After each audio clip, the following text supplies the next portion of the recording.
I am incredibly bullish on Loom, and by the end of this video, I'm pretty sure you will as well. So let's dive right into it and let me explain as to why I am picking up Loom at this level, and I will be holding it until it goes tremendously higher than it is right now.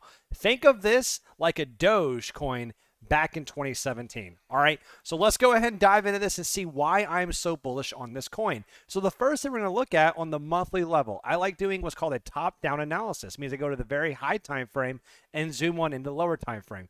So we're going to be looking at here our major breakers. Okay, and what a breaker is a change in price action. This right here is a breaker because what happens is it goes up, takes a drop here, and continues up. Not very far, but it still does clear this high right here. So this is an area where the bears came in and fought the bulls because it was going up, but the bears came back and fought. This became a resistance point. When you have resistance, that means that there was a lot of people interested in the market, and for whatever reason, they were clashing very harshly, and they were able to drive it down. Now, they ultimately lost, and it did keep going up, but what was once resistance one time will become resistance other times it gets tested, okay? That's the important thing here. So as you can see, this level, I think, is a very important level, and right now, we are currently inside of that level. Now, let's go to the weekly chart real quick, and I'm going to go into this right here. This is something very interesting to me. You want to look at the volume, and what volume tells you is how many people are actually interested in this coin. I did not say buying this coin. I said interested. Because remember, every buyer has a seller, every seller has a buyer. So the volume is always equal buy and sell volume, right? It doesn't make sense to be anything other than that. But the important thing here is that during this volume, the highest spike in volume, what was the price doing? It was increasing, right? It was increasing on high volume. That's really, really good for a bull because it shows that a lot of people are interested when the price was increasing. Now, conversely, look at where the volume is at during this decrease. It's dropping in volume. See the volume, how low it is? This means that even though the price is going down, a lot of people are sitting on the sidelines and not actually exchanging their coins. So this is an impulsive structure because of the high volume. This is a corrective structure due to the low volume. So until we do get some massive volume spikes like we had over here, this, as far as I can tell, is a corrective structure. And corrections lead to impulsive movements after they're completed. All right. Impulse, correction, impulse again. Market structure wise and volume wise, this is a very clear impulsive structure. Now let's go over here and check out this area.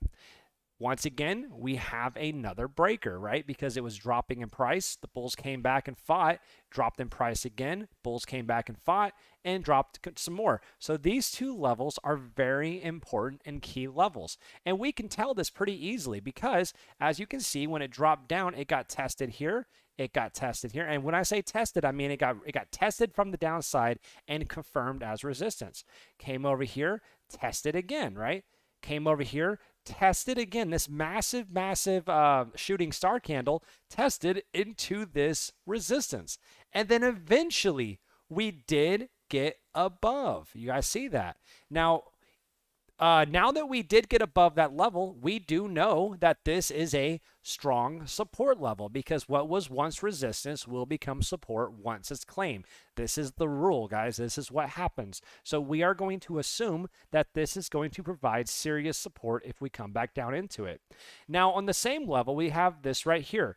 This was a strong this was a strong resistance level. How do we know this? Well, if we come in here, we can see this entire level was tested by this candle, but it got pushed all the way down. So that's a very important thing to look at. Now, we did get back above it, and as you guys saw, we did have a massive drop, right? However, like we talked about before, this one's high volume, this one's low volume. Well, where are we currently finding support?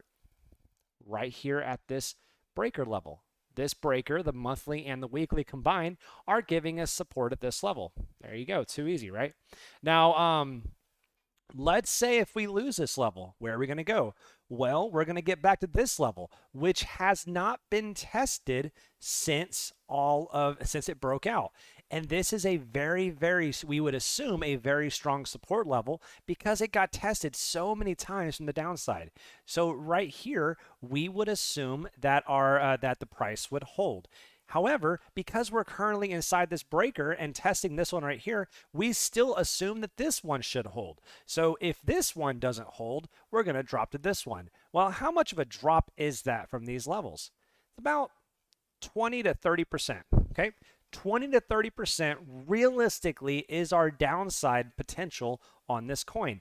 Anything more than that, and I don't see it happening, guys. There's nothing really here supporting the price up below there, and this was such a major level that was tested. I do expect it to get to be held if it comes back into it. All right, so we have this level right here, which is currently acting as support, and if we lose it, I do absolutely expect this one to hold. So we have possibly a 20 to 30% drop, but essentially our downside is very limited.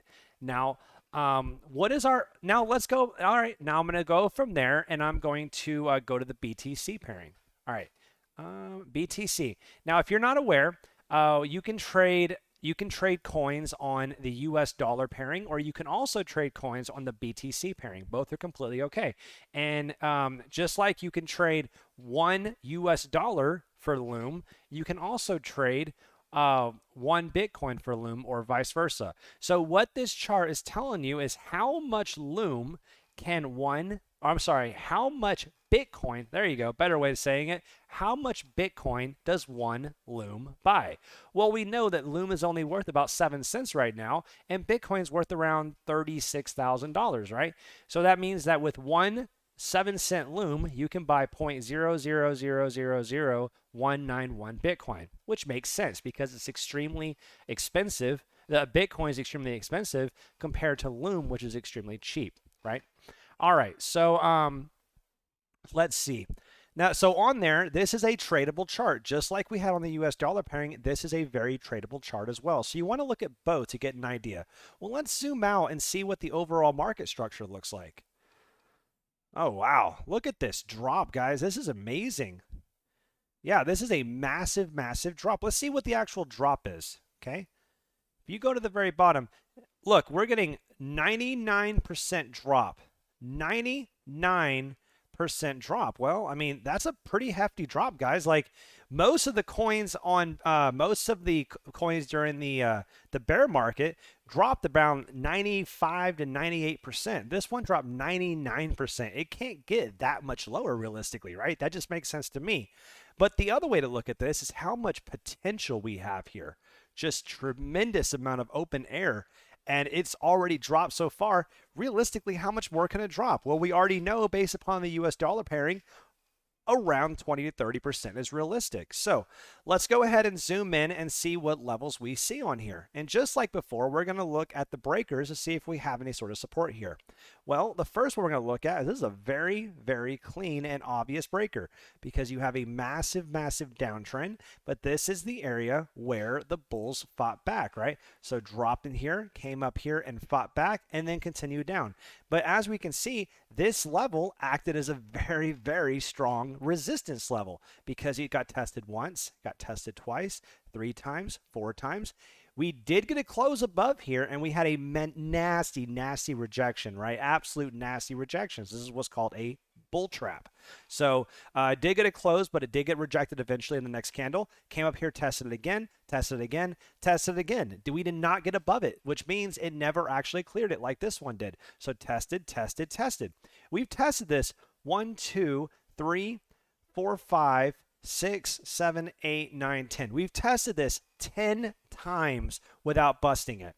Well, the more you test a resistance, the higher likelihood of it actually being the one to bust through. So this actually is super bullish, the fact that it keeps getting tested. That means even though it is a strong level, it just keeps coming back and hitting it again because it's not able to keep pushing it down. So this is showing seller exhaustion. That means that the sellers just cannot sell enough to keep this price away from this price point. If it was such a strong resistance, it would not be continuously testing it all the time. All right. Now, let's see, anything else on that? We have this level as well. This is a key level, monthly. It's pretty obvious breaker, downtrend, continuation up, downtrend. And you can see on that capitulation candle that happened last month, you guys can see where it dropped to. Right in here into this monthly breaker. Very, very clean retest. So this has been tested once and it reacted very, very strongly. Now let's go to the weekly chart, see how we're doing. On the weekly chart, we have this level right here. This is an obvious level because there's not very much else up here, right? So we have a massive downtrend. This is the bulls fighting back before a continuation down. Well, let's see how well this one acted. Came up here, tested it once, tested it twice, tested it 3 times. So we've already tested this level 3 times. And even though it does keep getting rejected, the more it gets tested, the weaker it becomes, right? So this one's getting weak, and so is this one. Interesting, right? Well, if these two are losing their selling pressure, and this one's losing the selling pressure, so it's not pushing the price down anymore, which direction is it going to start going? There you go. Up, right? That makes sense to me. So on the breakers, the price action, and all of that, this is showing it to go up. And then based upon the US dollar pairing, well, it's also showing it's going to go up because you have this massive breakers and also the volume profile is showing so. So guys, this alone, you should be getting excited about this. I actually saw this on stream yesterday. It was recommended by one of my viewers, and I looked at it, and at first I was like, I wouldn't touch this, and then I started diving in, and I'm like, you know what? Yes, I am actually. And I did go ahead and pick up a pretty large position yesterday. So I'm very, very interested in this coin. I think it has a ton of potential. Now, the next question is, how much potential does it have? And this is where it gets really interesting. I'm really, really, really excited about this because Loom only has about $70 million in market cap. $70 million. It's number 382 largest coin in existence. That means it has an insane amount of potential here, okay? Let's say it goes 10x from here. Let's say it goes 10x from this point. That means it will have 600 or 700 million dollars, and it's still not even in the top 10, guys, or top 100. Okay, this can 10x in value and still not even be in the top 100. Okay, this thing can go 1,000x, okay, 1,000 times its current value, and still be ranked less or right around the same level as ADA is. Okay, 1,000 times from here, and then we start reaching into the high market cap coins like ADA. Okay, 10,000 times from here, and then you're legitimately looking at something like Bitcoin or Ethereum. All right, like tremendous potential, guys, and you have to fully be aware of the insane possibility here, because if you go back to the BTC pairing, you guys can see how insane this is. Let's say we were to buy in here, and let's say we were to go up to like this 3,000% gains on this pairing. Like, wow. All right. Massive stuff. So where should you be selling Loom? Well, that's actually not that easy of a question to answer because you have a lot of possibilities here, right? There's a lot of spots where you want to be trying to get out of this market. Well, the one thing that I'm seeing is this dropped so quickly, it really didn't make any strong weekly breakers to really set the price. So I'd probably start selling around here, maybe right here, but there's really not that clear of an answer. And that's okay because you really want to wait until you show weakness in the market, right? You're looking for those bearish divergences. You're looking for some sort of a loss of a major support level and maybe some sort of a retest, something of this nature to give you guys a hint that this is going to drop, right? And if you have a price target in your mind ahead of time, what's going to happen is you're either going to sell way too early, or you're not going to sell it all because it will never hit your price you're thinking of, okay? So instead what you can do is just wait until you show weakness. Well, If you want to be lazy and you don't want to learn all the fundamentals and technicals about it, you can also go ahead and join my Discord server or follow me on YouTube, of course. Follow me on Facebook or Twitter. All that stuff is inside of my description. And then I will be giving you guys signals as to when I'm going to be selling my positions. So make sure to join that as well. So Loom looks really, really good. I'm super, super bullish on it. I think it has a tremendous amount of potential. This is huge, guys. So I hope you guys enjoy this video. I have a lot more like them where I also go and look for other coins that are similar to this. I have a ton of potential and are showing some really bullish signs. But outside of that, I will see y'all in the next video. Deuces, boys.